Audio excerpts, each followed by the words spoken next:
He's here. Now, broadcasting from the underground command post, deep in the bowels of a hidden bunker, somewhere under the brick and steel of a nondescript building, we've once again made contact with our leader, Mark Levin. Mark's got a very big night ahead of him. Full hour sit down with Sean Hannity tonight. So, my fellow Levinites, it is me, Rich Zeoli, from Mark's hometown of Philadelphia, Talk Radio 1210 WPHT, and great to be with you on this Friday as we get ready for the launch of the Great Ones book on Tuesday. So if you pre-ordered it, it will be delivered to you on Tuesday. I have my copy, and it is absolutely his most important book yet, no question about it. The special counsel, Jack Smith, this guy is a lunatic. He really is. He's asking the judge in the case right now for a gag order against former President Donald Trump to restrict the 2024 Republican frontrunner from making certain extrajudicial statements about the election interference case brought against him. This guy is insane. I mean, he really is. Jack Smith is the very, very classic example of an overzealous prosecutor. And if we had anyone in this country on the left who actually gave a damn about civil liberties, they would be furious with this. Donald Trump is running for the presidency of the United States of America.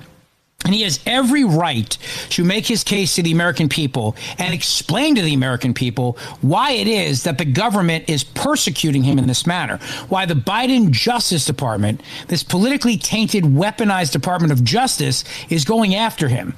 He has absolutely every right. In fact, he needs to. He has a responsibility to do so. What the judge is trying to do is to tie his hands so that Donald Trump can't go out there and explain his side of the story. And the argument he's using, of course, is the same tired argument that the left always uses, which is that Trump's speech will lead to people getting in danger. They'll be put in danger. That's actually what he's saying. A redacted copy of a government filing released Friday after an order from U.S. District Judge Tanya Chutkin comes in connection with the election interference case, one of 4 criminal cases he's facing. Quote, the defendant has an established practice of issuing inflammatory public statements targeted at individuals or institutions that present an obstacle or challenge to him. The government said Trump made clear his intention to issue public attacks related to the case when, the day after his arraignment, he posted a threatening message on Truth Social. This was the message that he posted on August 4th. Quote, if you go after me, I'm coming after you. How is that a threatening statement? It's not, of course. But what they want to do is to silence him completely. Jack Smith does not want Donald Trump to be able to make his case to the American people. The effort to keep him off the ballot, which is so alive and well right now. And you've got people who are completely misinterpreting the 14th Amendment, Section 3, which does not apply to presidents because the president is not listed. Senators, representatives, electors of the president and the vice president, but not the president. So this effort is going to fail. They know it's going to fail. They have to know that when this gets to the Supreme Court, if they try to bar Trump from being on the ballot, using the 14th Amendment, Section 3, when this gets to the United States Supreme Court, the court's going to throw it out. Say it does not apply to the president. Absolutely does not. Put him on the ballot. And they know that this is they're clutching here. They are reaching. So what they want to do is to try to deprive Trump the opportunity to make his case to the voters and explain to the voters what the government is doing. Trump, the government says, has made good on this threat, spreading disparaging and inflammatory public posts on Truth Social on a near daily basis regarding the citizens of the District of Columbia, the court prosecutors, and prospective witnesses. Like his previous public disinformation campaign regarding the 2020 presidential election, the defendant's recent extrajudicial statements are intended to undermine public confidence in an institution, the judicial system, and to undermine confidence in and intimidate officials, the court, the jury pool, witnesses, and prosecutors, they say. First of all, the court, there is no public confidence in this court, none whatsoever. He can't get a fair trial in Washington, D.C. He can't. He cannot get a fair trial in D.C. Every time the government has gone after somebody in regards to January 6th, they've won almost every time. And these convictions for seditious conspiracy, 22 years, the latest Proud Boy, 22 years behind bars. One of the guys, the leader of the group, wasn't even in D.C. that day. So with DC juries, it's an open and shut case. They hate him. No sensible, reasonable person is living in the District of Columbia right now. It's a bunch of lefties. So they're gonna find him guilty. This is the problem. And what Trump needs to do as an American citizen running for the presidency, when you've got, I always love to these people who for years said, we don't prosecute our political enemies. We don't do that in this country. Joe Scarborough, that guy's such a fraud. Going on with Mika over and over again. We don't do that in this country. We don't. This is when, back then, they were all upset because at the Republican National Convention in 2016, they chanted, lock her up. You remember that? Lock her up, about Hillary Clinton. Did they ever lock her up? No. Did they pursue charges against her? No. Did Trump sick his attorney general after her? No. No. They could have. They absolutely could have. They didn't. They had an open and shut case against Hillary Clinton with her classified emails. Open and shut. They could have gone after her, but they did not. They should have, but they didn't. Because Trump said he didn't want to weaponize, he didn't want to do this. He didn't want to go after his political enemies. That's exactly what they're doing to him. But he's not allowed to make his case to the American people. He's not allowed to explain it to voters about what's happening here. The Trump campaign said President Joe Biden and a weaponized DOJ are corruptly and cynically continuing to attempt to deprive President Trump of his First Amendment rights, calling it nothing more than blatant election interference. President Trump is by far the leading candidate in this race. He absolutely is. But they don't want him to be because they're terrified he's going to win and go in there and absolutely dismantle the federal Leviathan, the deep state, the national security state, the bureaucracy. As you're going to find out in Mark's book, this creation of this vast executive branch of government with thousands and thousands of unelected, unaccountable bureaucrats was not created overnight. It started with Wilson, Woodrow Wilson. It went to FDR, Lyndon Johnson, Barack Obama, and here we are today. But if Trump gets elected, the work is already being ordered. The work's already being ordered to go in there and to change the executive branch of government, to return power actually to the president. I know, that's shocking. To think that the guy who's elected by the American people, who has a referendum by voters throughout the country, the only nationally elected person, would need people working in the executive branch who actually support his agenda. Let me ask you an honest question. If we found out today that there were a bunch of bureaucrats working at the EPA, the Environmental Protection Agency, who did not believe in climate change, did not believe in the doom and gloom, the fear-mongering of climate change that we hear from the left every single day in this country, how long do you think they'd survive in that job, in that capacity? There'd be protests in the streets demanding their heads on a silver platter. But a lot of those people are protected by all kinds of statutes that keep them in office, civil service and whatnot. Well, they want to get rid of that. The left would never tolerate somebody in the EPA who doesn't believe in climate change. But if you get somebody who's elected a Republican president who wants to put people in there who want to actually take the EPA and have the EPA do what Congress has told it to do and to not create new laws and new regulations, which it doesn't have the power to do, they'll scream that those people are protected. They'll scream that any bureaucrat who that administrator tries to get rid of, who doesn't agree with the administrator and the president's vision, that job should be protected. And you see this throughout the federal bureaucracy. We saw it with the FBI going after Trump in 2016. It is an attempt from people within the government to take down the duly elected president of the United States of America. And because we have built this vast presidential executive agency, multiple agencies, all these 3-letter, 4-letter agencies throughout the bureaucracy with unaccountable, unelected bureaucrats who know they're going to survive long after the president leaves. These people were there for 30 years, 40 years, 50 years. The project that conservative groups right now are doing, the Heritage Foundation included, to return the power to the president, take it out of the hands of these elected bureaucrats, is a real threat to these people. It's a real threat to the power structure. It's a real threat to all these various industrial complexes out there that make money and they want to control everything and they want to control the power. You know, Missouri v. Biden, that case regarding censorship by this administration, which is now going to be heard by the United States Supreme Court, is exactly what I mean. You have the CDC, the FDA, the FBI involved in pressuring big tech, intimidating them, harassing them into censoring the American people. Now, you have a First Amendment right to say what you want. I have a First Amendment right to hear different viewpoints. But this government engaged in a coordinated censorship campaign telling big tech which posts were allowed to be posted and which ones had to be taken down. And they told big tech, we want updates. We want reports. You know, this administration recently put out a memo telling the media what to say, the corporate media, what to say regarding the impeachment inquiry into President Joe Biden. And of course, they dutifully do what they're told. They do exactly what they're told, like little lapdogs in the state-run media.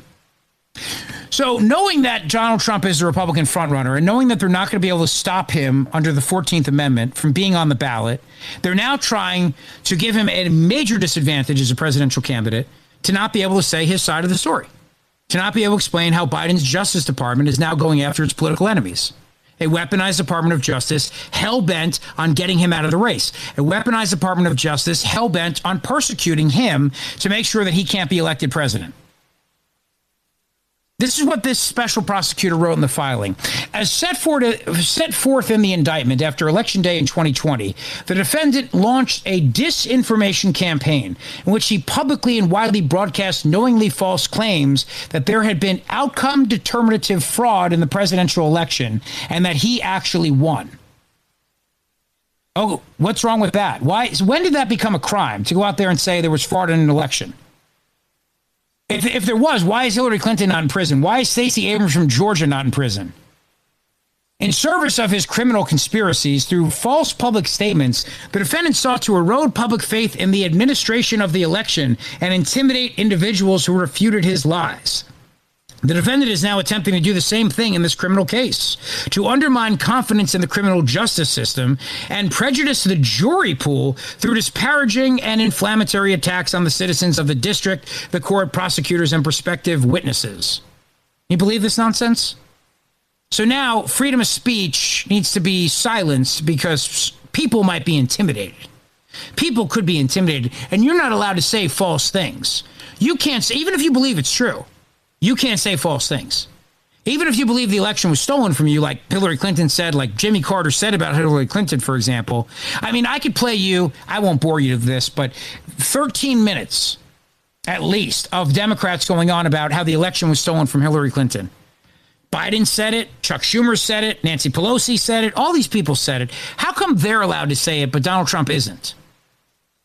So now they're asking the judge for a gag order against him on this Friday, September 15th. It's unbelievable. 877-381-3811 is the number here on the Mark Levin Show. 877-381-3811. Tonight, Mark is going to be Hannity's guest for the entire sit-down, the whole show. It's going to be great, talking about his new book. And tomorrow night, Life, Liberty, and Levin, the Saturday night premiere. Very excited about this one, Dr. Thomas Sowell. It's me, Rich Zeoli, in for the great one. We're coming right back. Mark Levin.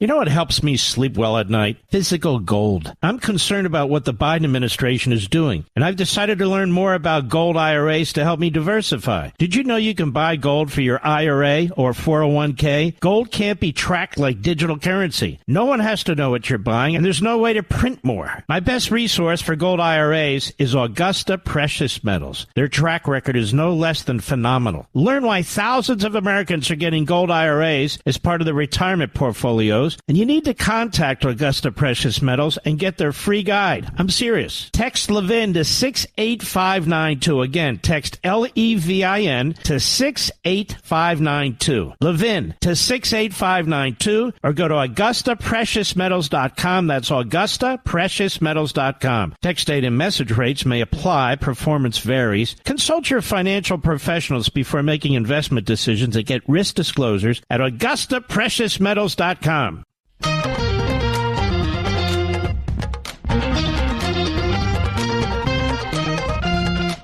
Here we are on the Mark Levin Show. The great one is off tonight in observation of Rosh Hashanah, but he will be on Hannity tonight. They taped a wonderful 1-hour interview, which will air at 9 o'clock tonight on Hannity, the full sit-down hour together, talking about Mark's new book. Now, tomorrow night, the all-new Saturday night edition of Life, Liberty, and Levin airs with, oh, man, I'll tell you what, I'm excited for this one. Dr. Thomas Sowell doesn't do interviews. He doesn't. I mean, believe me, I've tried to get him on my show in Philadelphia. He doesn't do interviews.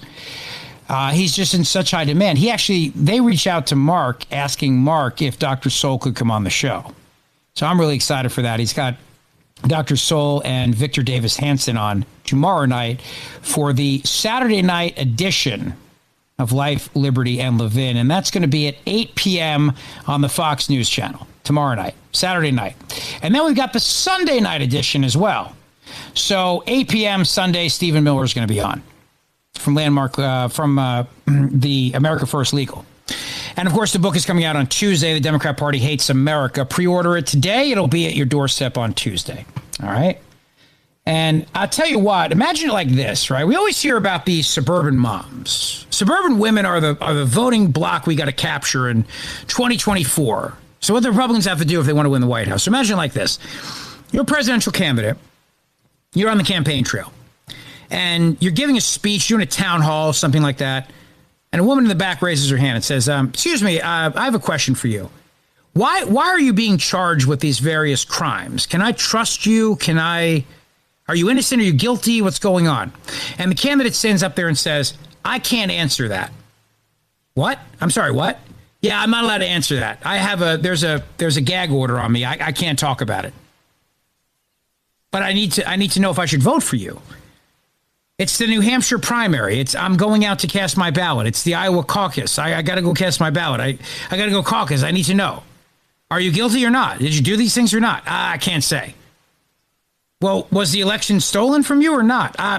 Sorry, can't talk about it. Do you see how that absolutely gives the presidential candidate a complete and utter disadvantage that no other candidate has?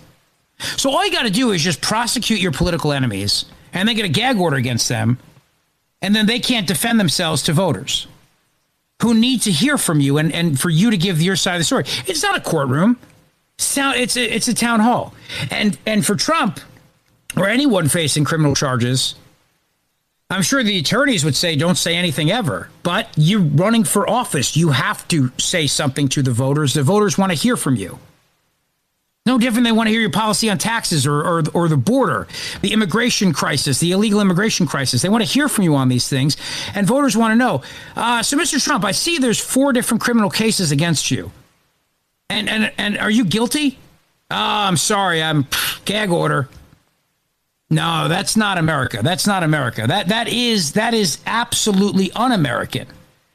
To say to a presidential candidate, you don't have the right to explain your side of the story to the voters. You don't have the right. It's outrageous is what it is. It's absolutely outrageous. This is the Mark Levin Show. It's me, Rich Zeoli, in for the great one. Got a lot more to come. Don't go away. You know what helps me sleep well at night? Physical gold. I'm concerned about what the Biden administration is doing, and I've decided to learn more about gold IRAs to help me diversify. Did you know you can buy gold for your IRA or 401k? Gold can't be tracked like digital currency. No one has to know what you're buying, and there's no way to print more. My best resource for gold IRAs is Augusta Precious Metals. Their track record is no less than phenomenal. Learn why thousands of Americans are getting gold IRAs as part of their retirement portfolios, and you need to contact Augusta Precious Metals and get their free guide. I'm serious. Text Levin to 68592. Again, text LEVIN to 68592. Levin to 68592, or go to AugustaPreciousMetals.com. That's AugustaPreciousMetals.com. Text date and message rates may apply. Performance varies. Consult your financial professionals before making investment decisions and get risk disclosures at AugustaPreciousMetals.com. Mark Levin, America's passionately cerebral voice.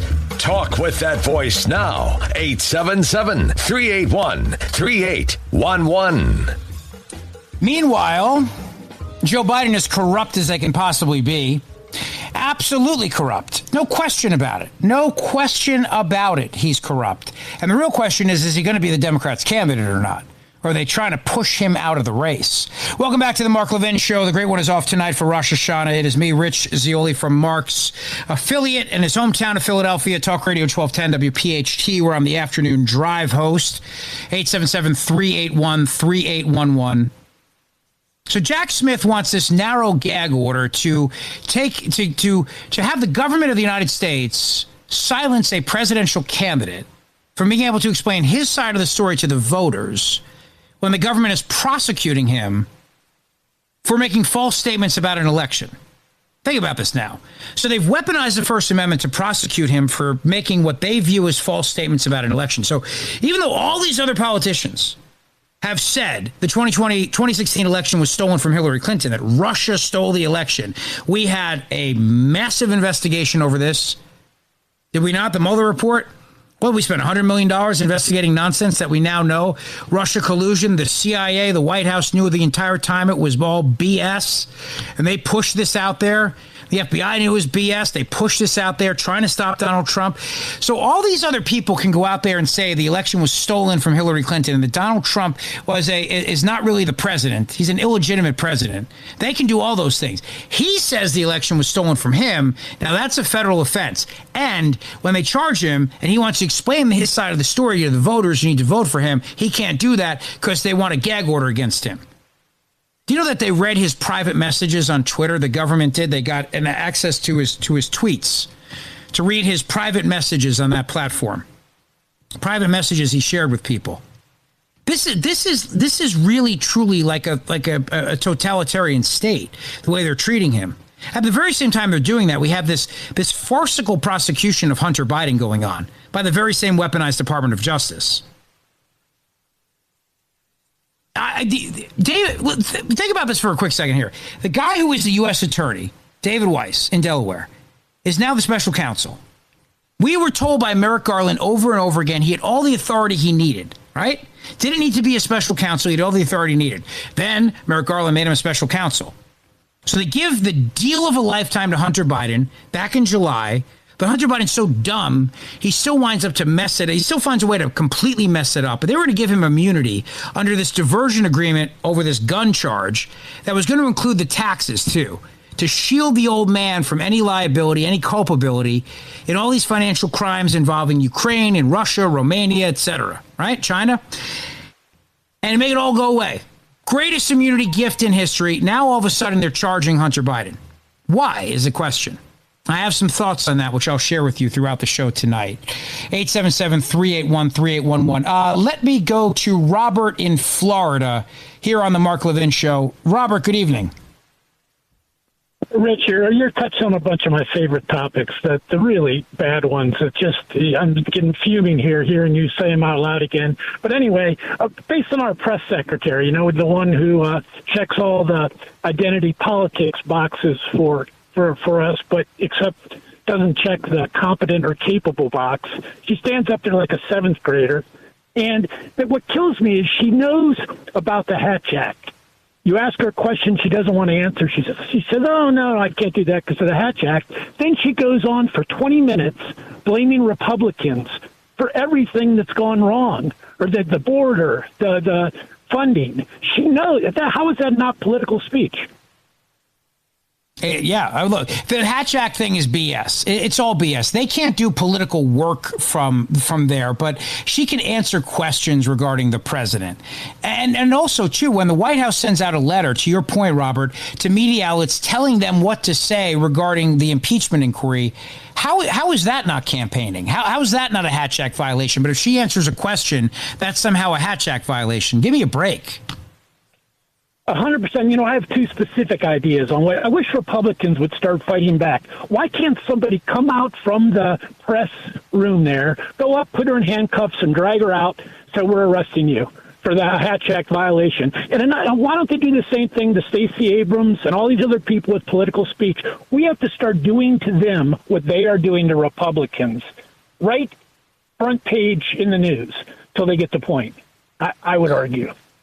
Robert, thanks for the call to the Mark Levin Show. I appreciate it. You have a great weekend. Thank you. 877-381-3811. Let's go to Jim. He's in Tennessee here on the Mark Levin Show with me, Rich Zeoli. Hello, Jim.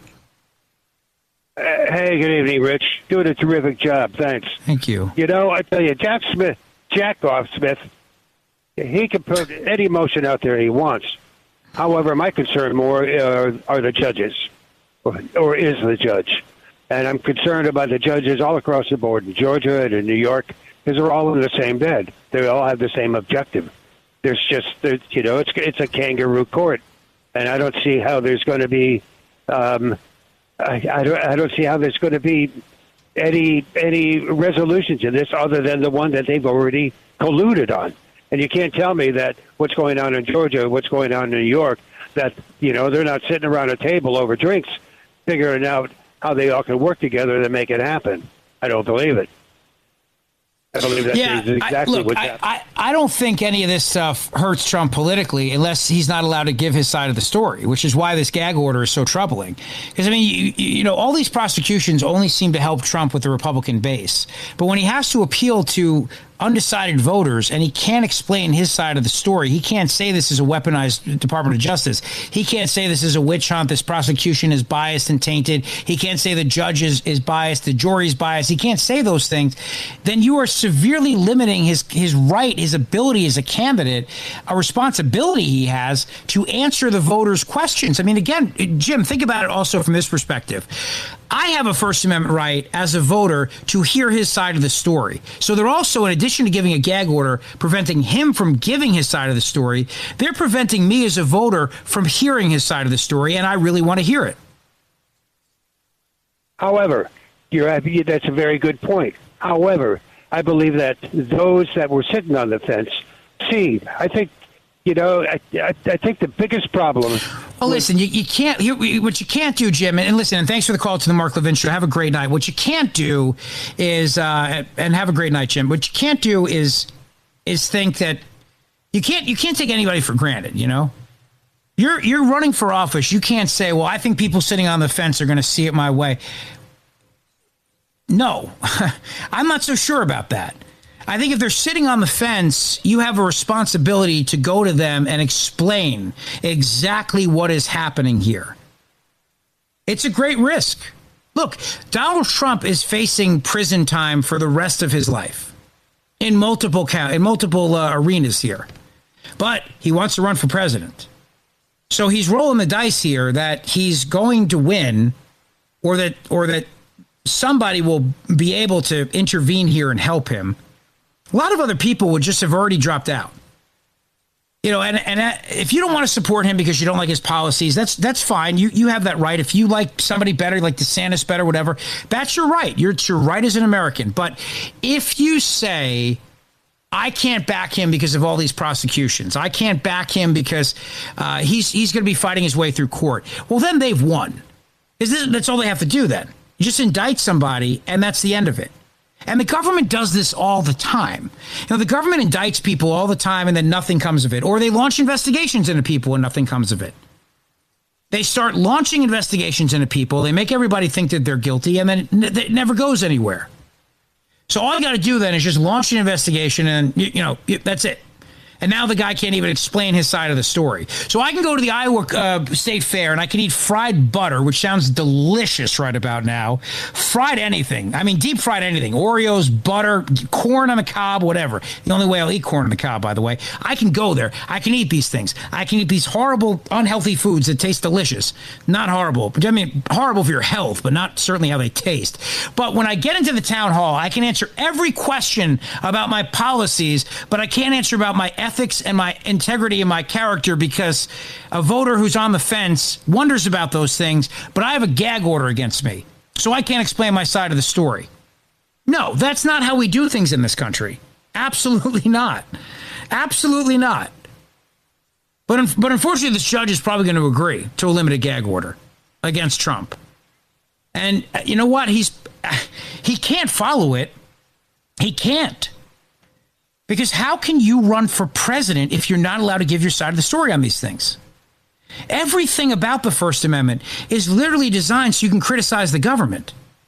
That's why we have it. All the perks of First Amendment rights are wonderful. The right of the First Amendment, and given to us by our Creator, enshrined in the Constitution. But really, at the heart of it is challenging your government. Free speech exists for you to challenge your government, and for me to be able to hear dissenting ideas in the public square. So, you're going to take a guy running for the presidency who is unarguably the Republican frontrunner and take away that right to criticize the government that's prosecuting him. Think about that. This stinks on every level as a First Amendment violation, on every single level. This is what Donald Trump put out a short time ago on his Truth Social. Thank you, Mr. Producer, for sending this my way. Biden prosecutor, deranged Jack Smith, has asked the court to limit the 45th president and leading Republican nominee by more than 50 points and beating Democrats, Donald J. Trump's public statements. So, I'm campaigning for president against an incompetent person who has weaponized the DOJ and the FBI to go after his political opponent, and I am not allowed to comment? They leak, lie, and sue, and they won't allow me to speak? How else would I explain that Jack Smith is deranged or Crooked Joe is incompetent? It's exactly right. Spot on, exactly right. How else can you explain those things? But that's the goal. If they can't keep him off the ballot using the 14th Amendment, if they can't beat him with all these prosecutions because the voters just double down on him, Republican supporters just double down on him, and I got news for you. And I'm telling you this, and I'm not wrong on this point. 1 year from now, September 15th, 2024, when Joe Biden, if he is the candidate, gets ready to debate Donald Trump, if he's the nominee, which I think he's going to be, you know Joe Biden is going to be way worse than he is right now. Cognitive decline doesn't get better. It gets worse, and it gets worse drastically, almost overnight. Biden gets worse by the day. How's he going to be in a year? How's the economy going to be in a year? You think it's going to be better? You think in a year we're going to be rolling in at this administration's war on energy, this administration's spending money like drunken sailors to the point of inflation is soaring at the macro level, the micro level? You think the economy's going to be better? So voters are going to go to the polls in the general election, and if it is Biden versus Trump, it's now a referendum on Biden. It's a referendum on Bidenomics versus, as Biden said, MAGAnomics. Well, if you're asking people what was better, MAGAnomics or Bidenomics? Were interest rates better under MAGAnomics or Bidenomics? Did you pay more in gas under Bidenomics or MAGAnomics? I mean, first of all, MAGAnomics is stupid. It's a dumb thing that Biden said. It's a dumb phrase. It sounds like a terrible party game. But regardless of that fact, I mean, things were better under Trump economically. And I don't think voters are going to give a damn about these prosecutions in a general election. But you run the risk of, if he can't explain his side of the story, they make him just look guilty. If he can't answer these questions, then they've won, and that's what they're trying to do. They know they can't stop him from being on the ballot. They know they can't stop him from getting the nomination. All they're trying to do is to silence him so people think by his silence he's therefore guilty. He won't answer the questions, and then hopefully he'll lose. And these people are so desperate. They are so desperate to stop him because they're terrified of what he's going to do when he gets in there to the actual deep state that has tried to stop him so many times. He's going to go in there and he's going to return accountability to the president and not to all of these unelected, unaccountable bureaucrats. That is such a threat to the system. That is such a threat to all these people who serve 30, 40, 50 years in government and think, I'll outlast the president. I'll outlast the cabinet secretary. I'll do whatever I want here at the FDA, the CDC, the NSA, the FBI, the EPA, whatever three little agency or fiefdom you want to name. I'll do whatever I want. I've been here longer than them, and I'll be here after they're gone. That has to stop. Trump will stop that. He will go in there. It's personal now. You know, they've worked against him to try to stop him. It's personal. And like Jaws 2, The Revenge, this time it's personal. He is going to go in there, and he is going to make serious changes. So they cannot roll the dice on Biden, and they can't roll the dice on Trump winning. This is desperate what they're trying to do here. Absolutely desperate. All right, your calls on this on the Mark Levin Show, 877-381-3811. It's me, Rich Zeoli, in for Mark. We're coming right back. Mark Levin.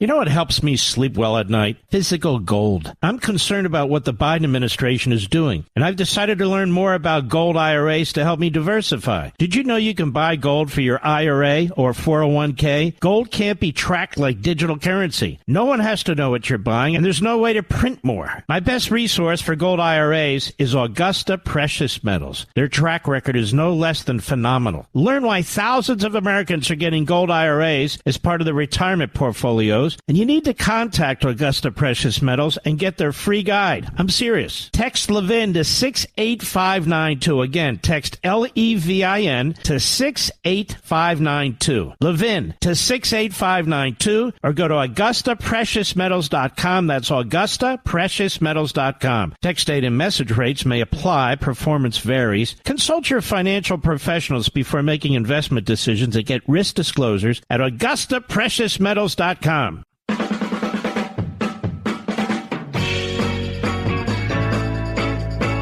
And the other problem, too, is the debates that are coming up. The primary debates. There's one scheduled for, I think, next week, right? And Dana Perino is moderating it. If Trump does decide to participate, and he gets the question either from one of the moderators or somebody in the audience, Mr. President, why is it that you've been indicted here? Can you explain? Are you guilty? Did you do anything wrong regarding January 6th? Did you do anything wrong regarding election interference? Did you do anything wrong here? Sorry, I can't. Love to answer that question, but I can't. What do you mean you can't? Well, I have a gag order against me. The judge has issued a gag order. I can't talk about it. Well, I need to know. I need to know if I can vote for you. Well, you're going to have to trust me on this one. What are you talking about? I can't say anything. It's a gag order. I mean, it's so insane to think about that situation, and yet it's absolutely possible that will be the outcome. That's what they're trying to do. I mean, that's what they're trying to achieve in the gag order. Joanne is in New York on the Mark Levin Show. Hello, Joanne. Yes, hi, Rich. You're doing a great job. I'm proud of you. Wow. Mark should be very proud of you. And you played Amos Moses. I haven't heard that in years. I love that song. Thank you. Anyway, no, you're really good, and I'm amazed. Nobody like Marky, though, I have to tell you. See, you have to yell out every so often, hello. You know how he does it? Of course. Oh, he's hysterical. Okay, the gag order. Regarding the gag order, I can't even fathom how they could do and get away with this. We have to stop it. There has to be a way to stop it, Rich. What do? It cannot be allowed. I mean, this is not a third world country, although it's kind of becoming one rapidly. What do? There's got to be an answer here. Yeah, look, I mean, he needs to appeal this. If this judge issues this gag order, he's got to immediately appeal it to the United States Supreme Court. I mean, he has to. There's no choice. He's got to fast track it. He's got to appeal it. This is a clown show is what it is, Joanne. It's an utter clown show. And the Supreme Court needs to protect his First Amendment rights here. As a citizen, as a presidential candidate, forget the fact that he's the front runner, although he overwhelmingly is. He's running for president. He has a right to make his case. I have a right to hear from him. This is the Mark Levin Show, hour number 2, straight ahead. This segment of the podcast is exclusively sponsored by Pure Talk. Pure Talk offers great coverage and can save your family money on your wireless bill every single month. Go to puretalk.com to find the plan that's right for you. Thank you again for listening, and thank you so much for this sponsorship, Pure Talk. He's here. Now, broadcasting from the underground command post, deep in the bowels of a hidden bunker, somewhere under the brick and steel of a nondescript building, we've once again made contact with our leader, Mark Levin. And as we talk about this gag order attempt against former President Donald Trump, it turns out he's speaking tonight at 9 o'clock, and I hope he unleashes. Welcome back to the Mark Levin Show. The Great One is off tonight, observing Rosh Hashanah, but he will be on Hannity tonight. I taped an interview together talking about Mark's book for the entire hour, 9 p.m. on Fox News Channel. And then Mark is back tomorrow night for his very, very special Saturday night edition of Life, Liberty, and Levin. Saturday and Sunday editions. So it's going to be great. A lot to talk about. A lot to get to. It's going to be a very, very busy hour. It's me, Rich Zeoli, from Mark's affiliate, WPHT in Philadelphia, Mark's hometown.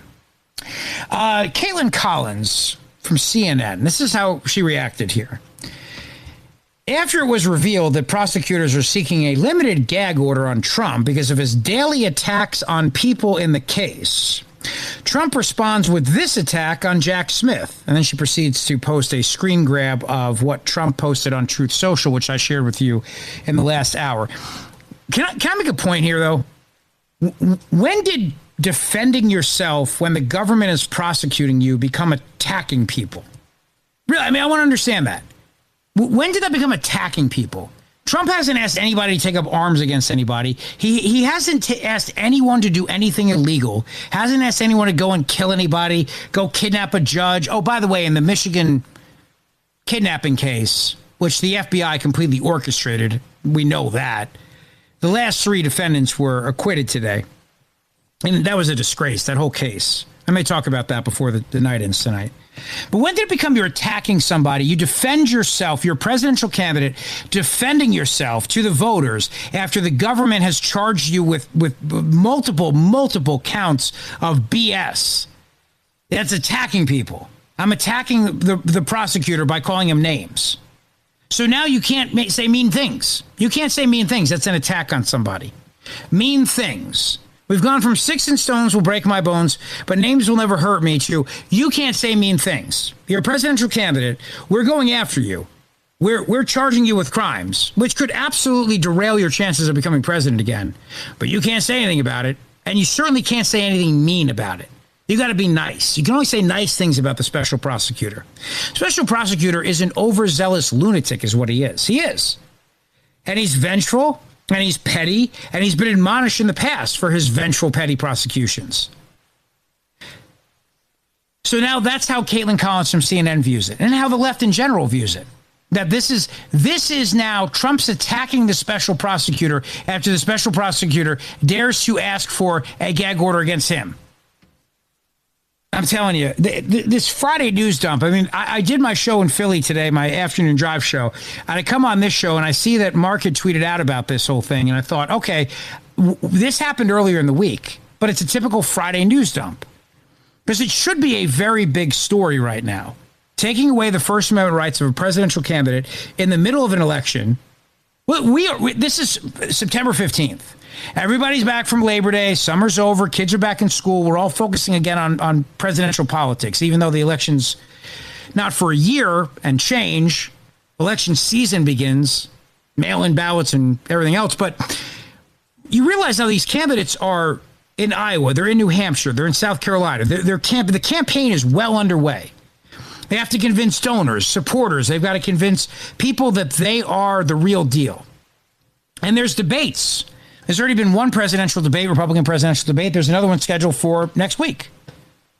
So we are in the mix of this presidential election season already. And now this gag order is issued, or at least requested by the special prosecutor, Jack Smith. But you can't talk about it. You can't say mean things about him. Don't be a meanie pants. Don't you dare say anything mean about him or the judge or anything else. You can only say nice things. Why? How does it affect the case is my question. How does it affect the case? What is it really? I mean, say you're a prospective juror here. You know who Donald Trump is. You know who Donald Trump supporters are. If you're afraid, you tell the court you're afraid, and they'll take care of the situation for you. But if you're afraid because Donald Trump is out there defending himself or saying mean things about the prosecutor, you got a bigger problem. You're just a generally scaredy cat kind of a person. You're just genuinely afraid. And if you really fear for your life and being on that jury, then you should probably tell the judge that and ask to be excused. I mean, we've all had jury duty before, right? You go and you sit there trying to figure out your way out of it for the most part. I know some people like to be on juries, but I can't be because I'm in the media. So obviously they don't want me anyway. But let's say, for example, I really fear for my life. I'm really nervous about being on this jury pool. I'm really scared. So I tell the judge, Your Honor, I can't do it. I can't be part of this. Why? I'm just afraid. I'm afraid of everything. I'm claustrophobic. I'm afraid of spiders. I'm afraid of gluten, and I just can't be here today. So, okay. But do you really think those jurors in D.C. are afraid of Donald Trump? No, they're dying to convict him is what they are dying to send him away. The hardest part about selecting a jury is finding 12 people who don't already want to see him behind bars. That's the hardest part about this jury selection. It's not going to be finding 12 people who aren't afraid.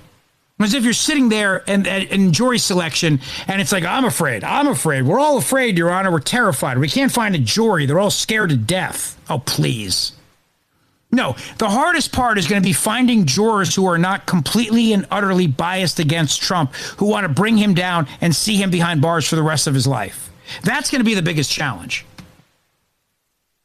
First of all, he's got 100% name ID. And everybody in D.C., for the most part, is a lefty lunatic. Look, why would you live in D.C.? Seriously, if you had a choice, would you live in D.C. or would you live in the suburbs? Say you have a job in Washington. Do you really want to live in D.C.? Or do you want to get out and live in Chevy Chase, Maryland, or Arlington, Virginia, or someplace like that? And look, and I know that whole area is a cesspool of blue. It really is. It really is a cesspool of blue. But particularly in Washington, D.C., which is one of the most liberal cities in America, one of the most leftist cities in America, where they're all very offended by January 6th. Their insurrection day, their perpetual holiday. They're all very offended, and they want justice, and they're handing it out left and right. You know, taking only a few hours to return verdicts in cases against January 6th defendants, from the Proud Boys to grandmothers using the bathroom and sending them away. The government has an almost 100% conviction rate in D.C. So the hardest part is not going to be finding 12 courageous jurors who will risk their life to do their patriotic duty, their citizen duty and be on a jury. No, the hardest part is just going to be finding 12 people who can actually have an open mind, who are actually not completely and utterly biased against Donald Trump, who don't want to see him rot in prison. Good luck, by the way, finding that. Good luck finding that in D.C. But at the very same time we're talking about all of this, we have this phony charge against Hunter Biden, these gun charges against Hunter. Now, I have a theory, and here's my theory, and I'll throw this out there for you tonight on the Mark Levin Show. Here's my theory. Joe Biden is done. The Democrat Party wants him out. 67% of Democrats say he's too old and he shouldn't run. You know, when the corporate media starts saying all this stuff out loud, that it's over for Joe, right? I mean, you know this. David Ignatius from the Washington Post, the far right-wing Washington Post, writes this whole piece about how Joe Biden's too old. He's got to go. He's got to go. Goes on Morning Joe. Morning Joe's sitting there. Mika, everybody I talk to, Mika, not 99% of Democrats, but 100% of Democrats say Joe Biden's too old. He should not run again. They asked all these bozos, people like Jamie Raskin, Nancy Pelosi, should Kamala Harris be Joe Biden's running mate? Well, and then just vomiting a word salad, trying to spin their way out of it. They all know the answer is no. A year from now, September 15th, 2024, as we're getting ready for the general election debates, mark my words, Joe Biden is a whole lot worse than he is today. And I know you think that that's not possible, but sadly it is. Anybody who's ever dealt with somebody who has dementia knows exactly what I'm talking about. It is a long, painful process. But then all of a sudden it goes very, very quickly. And Joe Biden, I think he gets worse every day. I mean, compare Joe Biden to the way he was back in the day, to the way he is now, to the way he sounds today. Donald Trump doesn't sound all that different from how he sounded 10, 15, 20 years ago. Sounds almost exactly the same. Joe Biden sounds like a completely different person, and because he is. He's basically a completely different person at this point. I'll give you an example. Here is Joe Biden from 2005. Greg Kelly put this out. A bombshell video reemerging from 2005 of the current president of the United States caught on camera discussing business dealings with event attendees and his son. Cut 4, go. Political speech in South Carolina Look who's watching Joe work the room. Joe is schmoozing everybody after the speech. See what we have shaded there? That's Hunter watching every step of the way. Next video, as Joe schmoozes at the right time, Hunter moves in. All right, Hunter moves in as soon as it turns to business. Watch and listen here. Maybe we can work something out, man. That's what we'll do. Well, Hunter was just telling about his firm in Washington, D.C. Yeah. Do you have a card by any chance? I do. I don't, but I'll give you my... well, let me give you my card. And then I'll give you I gave them all away. Well, that was a wonderful speech. So then Joe goes right back to schmoozing, and watch the men step away to conduct business separately. You see it? Right there. That's how it worked. Kudos to Greg Kelly for exposing that. I mean, really, great job. But Joe sounds like a totally different person than he does today. So how's it going to sound in a year? I think they want Biden out of this race so badly. Gavin Newsom's chomping at the bit. They're all chomping at the bit to run for president, to take over for Joe Biden. Biden is, I think, done. And the problem they have right now, the Democrats have a problem. It's Kamala Harris. First black woman vice president. You know, for the left, it's all about what boxes you check and diversity, equity, and inclusion. So how do they just push her aside? Nobody thinks that she should be on the ticket. Certainly nobody. Everybody understands two things. Number one, people think Joe Biden has lost his mind. Number two, they don't think Joe Biden's going to serve a full term if he's reelected. And they have no confidence in Kamala Harris. So she doesn't help. It's not like people think, oh, well, I'll vote for Joe Biden knowing she's really going to become president one day. That terrifies them even more in many ways. So they want to get rid of her. They just don't know how. And then if they want to get rid of him, and they just don't know how because she's standing right there. And they're afraid to push aside the first black woman vice president because they know how the left is. And especially if they nominate another white guy like Gavin Newsom, and they all scream like, well, I mean, they nominated white guy Joe Biden over her last time. The Democrat Party's totally racist and sexist, so I could see them doing it. But the difference is that we think about people based on people and what they bring to the table, qualifications-wise. For the Democrat Party, it's all about checking boxes. And so you have a lot of people in their base who scream. They have a problem, the Democrats, a major, major problem, which brings us to why they are desperately trying to silence Donald Trump. As a special counsel puts in this new filing today, here on the Mark Levin Show, as we're talking about it today, in hour number 2. It's me, Rich Zeoli, in for the great one. We're coming right back. Mark Levin.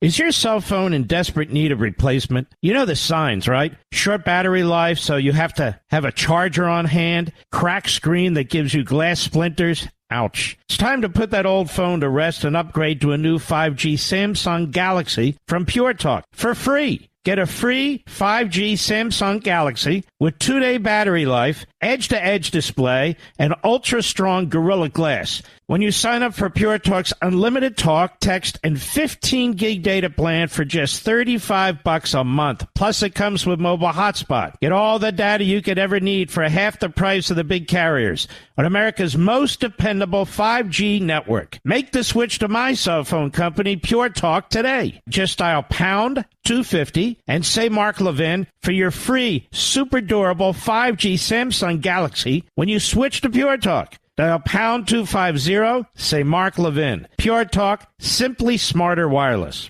I'll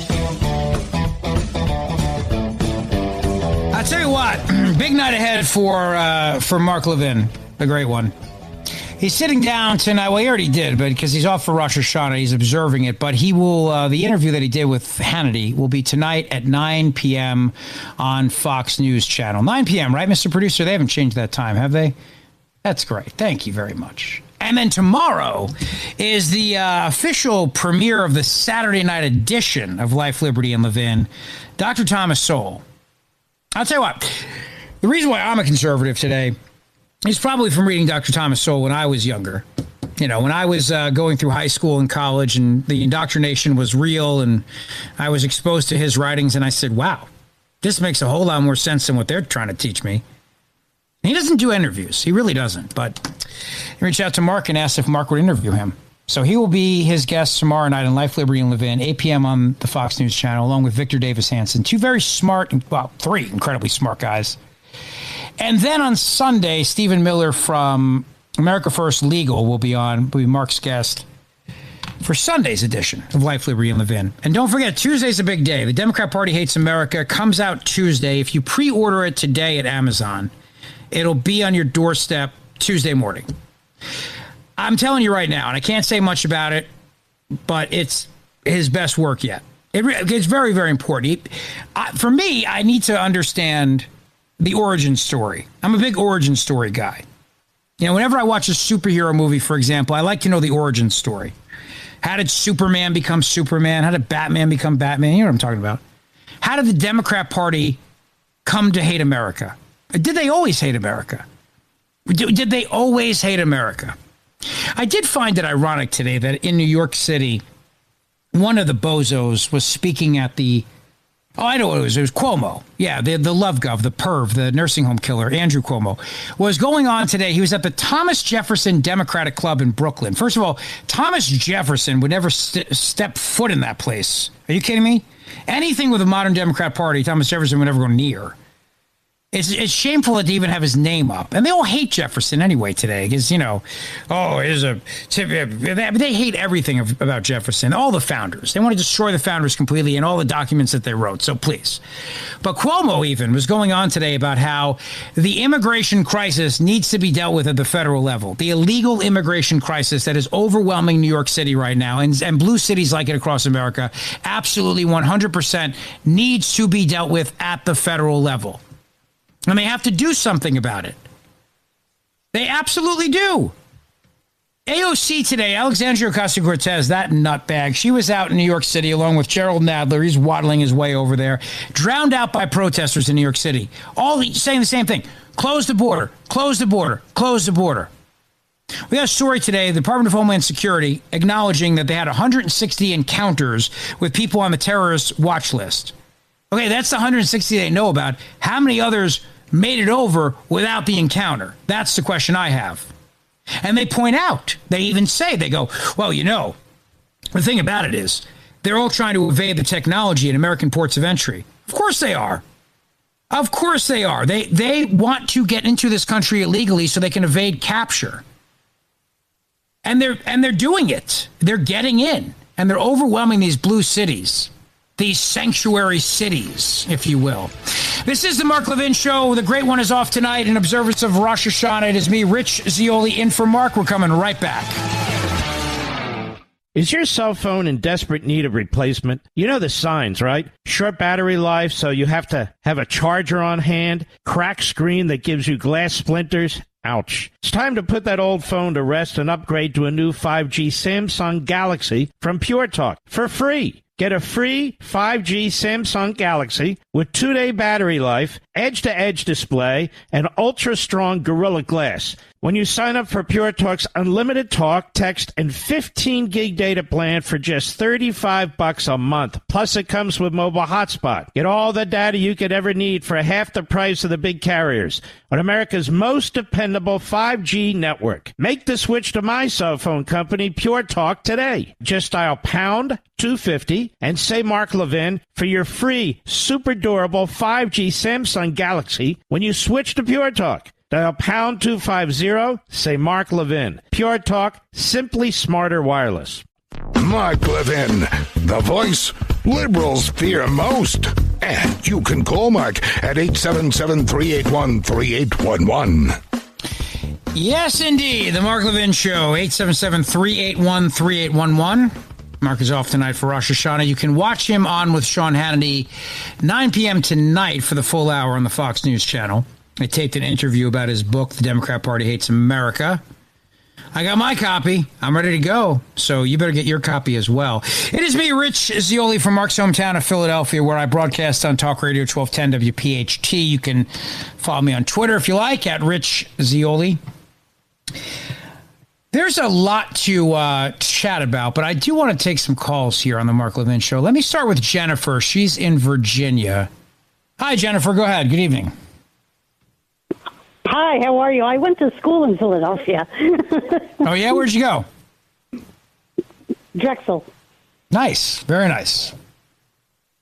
Yeah. You're a dragon, right? A Drexel dragon? Yeah, that's correct. All right.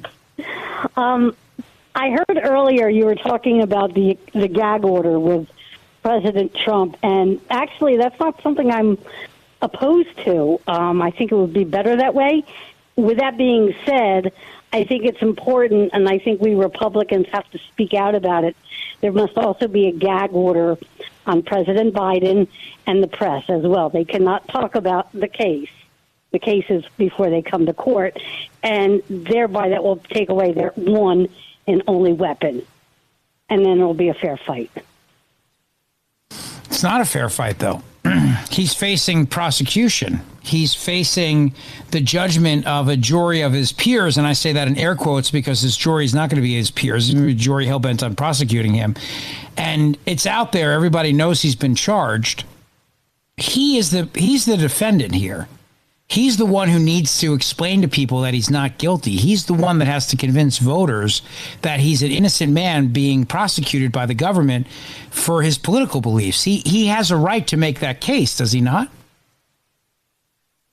He does, but by him kind of slamming the prosecutors, the jury and this and that, that's not helping him. And look what's that's going a on. political decision. That's a political calculation. I mean, listen, as somebody who used to advise Trump myself personally for debates and things back in the day, there are lots of people around him who give him advice. Don't tweet that. Don't say that. But that's his decision. That's up to him. I don't think it's the right of the government to ban him from saying those things. I mean, maybe his advisors should, but that's a political calculation. That's different, though. Right. But on the other hand, if we take that also away from the press, where they can't talk about it because it's an ongoing How are you going case. to bar the press? They have a First Amendment right to report on these things. How are you going to bar the American Press Corps from reporting? Look what they're doing now with Biden. We all know that he's guilty of everything going on, but yet the press has like a gag order against them now. That's hysterical. I mean, Jennifer, if you think that this is going to in some way help Donald Trump, then you're missing the bigger point here, which is that he has a right, a constitutional right, a First Amendment right to be able to go out there and say he's an innocent man, he's done nothing wrong, and they are persecuting him. That is his God-given constitutional right. The government has no right to take that away from him. Whether or not it helps him to talk about the case is something that his advisors can give their advice to him on, and ultimately he'll make that decision. But the government has no right to take that away from him. It is prosecuting him. It's persecuting him over political distinctions, over political disagreements. They didn't like the things he said regarding the election, so they're prosecuting him over it. And he has every right to tell voters in New Hampshire, Iowa, South Carolina, and everywhere else that he has done nothing wrong. He has that right, and nobody has the right to take that away from him. well, I still feel like that's all right. Thank you, Jennifer. I will agree to disagree. Have a wonderful evening and enjoy your weekend. And thank you for calling the show on the Mark Levin Show. I mean, you can still feel like whatever you want, but it's his decision to talk or not talk, or tweet or not tweet. But the government has no right to gag him. He needs to be able to tell voters he's innocent. He has to be able to go out there and say, I'm a political prisoner, effectively. He's a political prisoner is what he is. I mean, obviously in the not in the literal sense, he hasn't been incarcerated yet, but they're trying to make him a prisoner.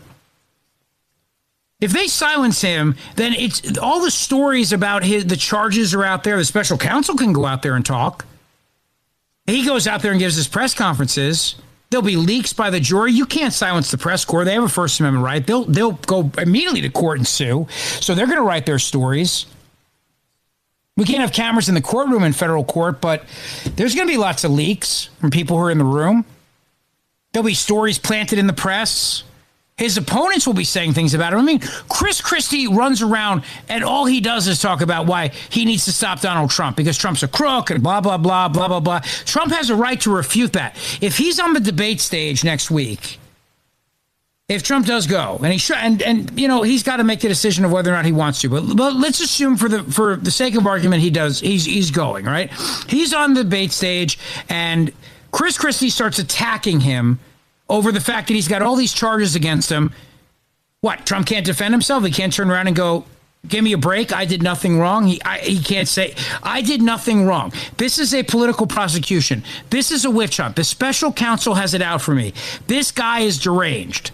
This entire Department of Justice is weaponized. I've done nothing wrong. They're prosecuting me for my speech regarding the election. When all these other people were out there saying the 2016 election was stolen, and they never got prosecuted, I'm getting prosecuted for it. This is a bunch of BS. He's not allowed to say that at a debate. So his opponents can attack him, and he can't even answer that. He can't even refute that as a candidate. Think about that for a second. We've talked about the issue of voters asking him, and voters have a right, by the way, to hear an answer. The First Amendment works in two directions. It works from somebody's mouth and also into your ears. So not only do I have a right to say things, I have a right to hear things. I have a right to hear competing arguments in the public square and make my decision for myself. What the government, this particular administration, has been engaged in, and what's at the very heart of the case of Missouri v. Biden, is that the government went out there and absolutely engaged in censorship, depriving me of my First Amendment rights to hear competing arguments on things like vaccines, mask efficacy, COVID origins, and the Hunter Biden laptop story. So I'm in the audience at the debate, or I'm watching at home, and then there's Chris Christie going on and on about Trump and his guilt, and then Trump just stands there the whole time, doesn't say anything. You know, in politics, if you don't answer a charge, then people think you're guilty. There's an old Chris Matthews, a Philly guy, wrote a book years ago called Hardball. And one of the lessons in the book he wrote was leave no shot unanswered. Meaning that when your opponent attacks you on something, you have to respond to it. If you don't, then people will think it's true. Leave no shot unanswered. And also, another one of his wisdoms in that book, Hardball, was hang a lantern on your problems. Now, whether you like Chris Matthews or you don't like Chris Matthews is irrelevant. Both of those things are very good pearls of political wisdom. Hang a lantern on your problems. Whatever your problems are, expose it to the light. Don't try to hide it, because then it looks like you're guilty. Put it out there. Whatever the issue is, own it, and then take control of it. In this case, for Trump, the problem is he's been charged in federal court and in state court. And he has a right to respond. He has a responsibility to respond. But I, as a voter, get to hear his side of the story. I have a decision to make as a Republican primary voter. I have a decision to make in who I'm going to vote for. And it deprives me of my First Amendment rights if I can't hear him explain his side of the story. And I want to hear from him. I want to know before I cast my ballot. Are you a crook? When Richard Nixon was accused on multiple occasions, he came out and said, well, Americans have a right to know their president's a crook. Well, I'm not a crook. And they do have a right to know. They have a right to know. Absolutely. I, as a listener in that audience, have a right to hear from a person running for president. I have a right to hear from them and to answer my questions. They don't have to. They can make a choice. Why should Trump just be barred from answering that question that I, as a voter, want to hear? Why not, I don't know, have a gag order against any comments on the border because illegal immigrants might feel intimidated? No, seriously. How about a gag order on anyone discussing the border situation because there might be violence against illegal immigrants? You know, if your rhetoric is too harsh against them, there might be violence against them. How about a gag order against transgender? You know, maybe if your comments are harsh against transgender people, there might be violence against them. So you can't say anything about transgender issues. How far are we going to go with this? Under this idea of people who are being intimidated and somebody may hurt somebody based on words that are said by a political speaker. And don't you love, too, how it's never Democrats in their rhetoric? Bernie Sanders can stand up and say that billionaires need to be voted off the island and there needs to be a political revolution and billionaires shouldn't exist and blah, blah, blah. That's okay. That's fine. Some whack job walks over and shoots Steve Scalise and tries to kill a bunch of people, and it's not his fault for the rhetoric. But if Trump goes after the special prosecutor and defends himself, well, people could die. So therefore, we need to silence him and not let him speak. But you can make that argument about so many subjects out there.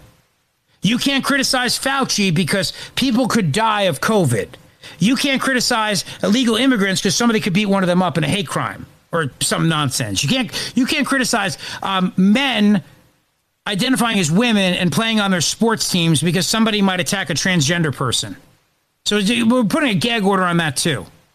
That's insane what we're talking about here. The level of stupidity here, and how anybody could think that that's okay. How anybody think it's okay to silence a presidential candidate and to deprive me of my First Amendment rights to hear that answer. I want to know where you stand on these issues. The left loves to weaponize speech. They love to weaponize speech and to silence people. The entire case of Missouri v. Biden is entirely all about that. It's all about that. Censoring speech under the guise of protecting the public, protecting people from having false information, misinformation, disinformation, whatever the government wants to call it. We have to protect you from that. You might have vaccine hesitancy. Well, guess what? If I had maybe learned both sides of the story, maybe I would have made a different decision in that department.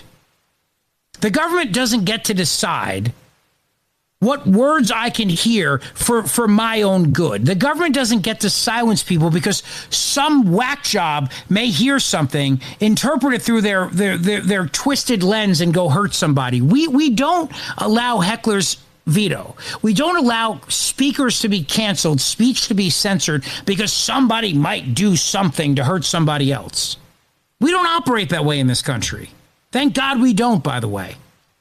Tom, Trucker, Nevada, you're on the Mark Levin Show with me, Rich. How are you, Tom? Good. How are you doing today, bud? All right, pal. You there? I'm here, buddy. Go ahead. Yeah. Hey, it's bigger than you think. It's. I think they're going to put a gag order on Hunter Biden when he gets indicted, and so he won't be able to testify in Congress. So that's protecting the Biden family. Wait, explain that to me. Explain that, how that would work. It's not. They're going to say it's not dual justice. So if they put a gag order on Trump, they're going to put a gag order on Hunter. So he won't be able to say anything. He won't be able to be subpoenaed either. So I mean, Hunter doesn't say anything anyway. He's too stupid to speak in public. He doesn't say anything now. Absolutely, but they won't. But Hunter's not a presidential candidate. Hunter's not running for office. There's a difference here. He's a private citizen. Donald Trump is a candidate for the presidency, Tom. Yeah, but he's going to protect Joe. They shouldn't put a gag order on Hunter either. I mean, he's the president's son. He has a right to explain his innocence as well. I don't think it should do a gag order on him. Well, look, we'll see what they do, Tom. Thanks for the call to the Mark Levin Show. Drive safe, buddy. I appreciate your call tonight. Safe drive on the road. Maybe, but again, this is ridiculous to think that a presidential candidate, and I know everybody says the Republican frontrunner, but that's also irrelevant, too. I mean, Doug Burgum has no chance in hell of becoming the Republican nominee. I'd say the same thing if Doug Burgum was given a gag order. I don't even know if he's still in the race. But the point is that you have a right as a candidate to speak. I have a right as a voter to listen and to hear from you and to make my mind up. There's a difference between private citizens and public candidates. I think we all understand that point. The court should understand that point.